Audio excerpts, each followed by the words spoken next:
दिल्ली के दिल में प्रधानमंत्री आवास के बिल्कुल बगल में 27 एकड़ की शानदार प्रॉपर्टी पर बसा है दिल्ली जिमखाना क्लब। 113 साल पुराना यह क्लब हमेशा से पावर, प्रिविलेज और एलीट कल्चर का प्रतीक रहा है, लेकिन अब ये क्लब मुश्किल में है। केंद्र सरकार ने इसे 5 जून 2026 तक खाली करने का नोटिस दे दिया है। 48 करोड़ के बकाया और हाईकोर्ट की लड़ाई के बीच 14,000 मेंबर्स और 500 से ज्यादा कर्मचारी अनिश्चितता में हैं। आज इस वीडियो में हम पूरी कहानी आसान भाषा में समझाते हैं। चलिए शुरू करते हैं। जिमखाना क्लब का इतिहास, हिस्ट्री जानते हैं। 1913 में स्थापित हुआ इंपीरियल दिल्ली जिमखाना क्लब शुरू में ब्रिटिश अफसरों और मिलिट्री ऑफिसर्स के लिए था।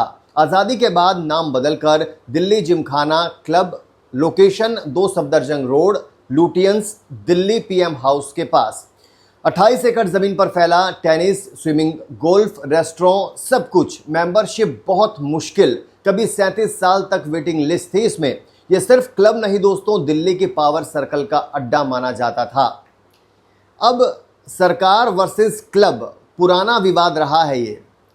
क्लब को सरकार से परपेचुअल लीज, स्थायी पट्टा मिला हुआ है, लेकिन land and development office LNDO कहता है कि क्लब ने ग्राउंड रेंट नहीं चुकाया। 48 करोड़ का बकाया जमा हो गया। पिछले 9 महीनों में LNDO ने 3 नोटिस दिए, लेकिन पेमेंट नहीं हुआ। 2022 में NCLT ने क्लब का मैनेजमेंट सरकार को सौंप दिया था। फाइनेंशियल अनियमितताओं के आरोप में अभी भी क्लब गवर्नमेंट नॉमिनेटेड कमेटी द्वारा चलाया जा रहा है। क्लब का कहना है कि वो रेंट रिवाइज्ड को चैलेंज कर रहा है और कोर्ट में केस चल रहा है। मई 2026 का बड़ा एक्शन क्या था आपको बताते हैं। 22 मई 2026 को LNDO ने एविक्शन नोटिस जारी किया। क्लब को 5 जून 2026 तक पूरी प्रॉपर्टी खाली करने को कहा। सरकार का तर्क क्या है? ये जमीन राष्ट्रीय सुरक्षा और डिफेंस इंफ्रास्ट्रक्चर के लिए काफी जरूरी है। लीज डीड के क्लॉज 4 का हवाला, पब्लिक पर्पज के लिए सरकार कभी भी जमीन वापस ले सकती है। नोटिस में साफ लिखा, पूरी जमीन, बिल्डिंग, लोन, पिक्चर सब प्रेसिडेंट ऑफ इंडिया के पास चला जाएगा। ये नोटिस आने के बाद पूरे क्लब में हड़कंप मच गया। क्लब की प्रतिक्रिया और हाई कोर्ट की अब बात करते हैं। क्लब ने तुरंत दिल्ली हाई कोर्ट का रुख किया। 26 मई को सुनवाई होनी है या अभी डेट निश्चित नहीं। मेंबर्स का कहना है अचानक एविक्शन, 14,000 मेंबर्स और 500 प्लस कर्मचारियों का भविष्य खतरे में।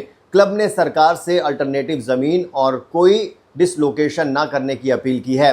कई पुराने मेंबर्स जो रिटायर्ड जनरल रहे हैं, ब्यूरोक्रेट्स रहे हैं, सिग्नेचर कैंपेन भी चला रहे हैं। अभी कोर्ट ने कोई अंतिम फैसला नहीं सुनाया है दोस्तों। बड़े सवाल क्या हैं और क्या बहस चल रही है? एलिटिज्म का अंत, क्या सरकारी जमीन पर चलने वाले प्राइवेट एलीट क्लब्स अब पुराने हो गए हैं? 1000 सालाना रेंट जैसे बहुत कम कीमत पर 27 एकड़ प्राइम लोकेशन, 14,000 मेंबर्स प्रभावित, स्टाफ की नौकरियां खतरे में। दूसरी तरफ सरकारी जमीन है, पब्लिक पर्पस डिफेंस के लिए ये जरूरी तो सरकार ले सकती है।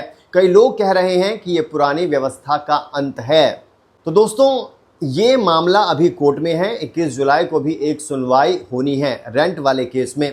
आपको क्या लगता है, क्या जिमखाना क्लब को बचना चाहिए या सरकार सही कर रही है? कमेंट में ज़रूर बताइए।